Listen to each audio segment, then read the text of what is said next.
पिता की चिंता।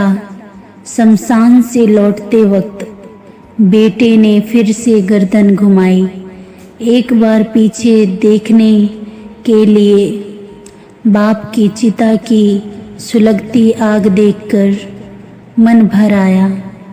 भागते हुए चिता के पास गया और पिता के चेहरे की झलक तलाशने की असफलता कोशिश करने लगा और वापस लौट आया। दोस्त ने पूछा, कुछ रह गया था? भारी आंखों से बोला, नहीं, कुछ भी नहीं रहा।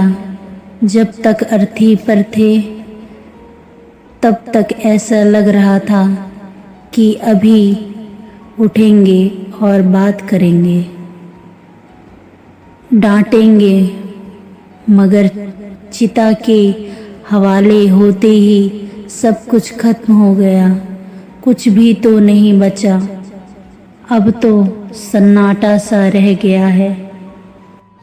लड़के का पिता लड़की के बाप से बोला, समधी जी, आप बेटी की शादी पर 25 लाख खर्च कर रहे हो, इधर मेरा भी इतना ही खर्च हो जाएगा।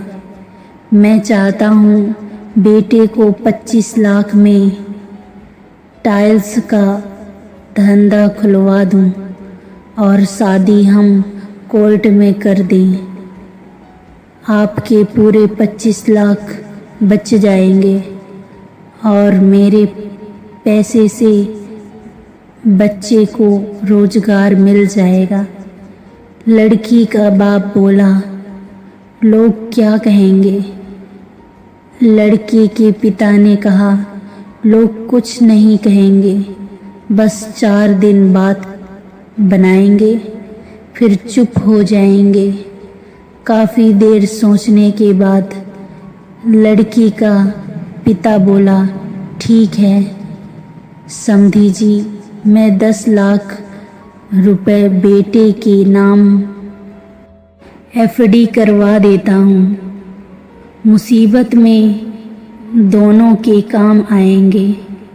आप कोर्ट मैरिज की तैयारी करो। पति और पत्नी।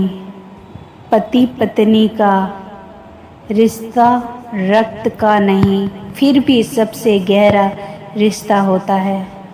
यह वह बंधन है जहाँ 2 अनजान लोग मिलकर एक नई वंशावली लिखते हैं।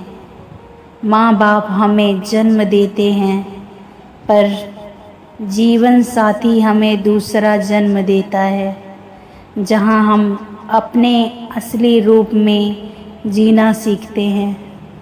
पति पत्नी का साथ सिर्फ घर बसाने का नहीं, बल्कि एक दूसरे की अधूरी कहानियों को पूरा करने का होता है। इसीलिए यह रिश्ता अनोखा है, क्योंकि इसमें 2 लोग नहीं रहते, बल्कि एक नई दुनिया जन्म लेती है।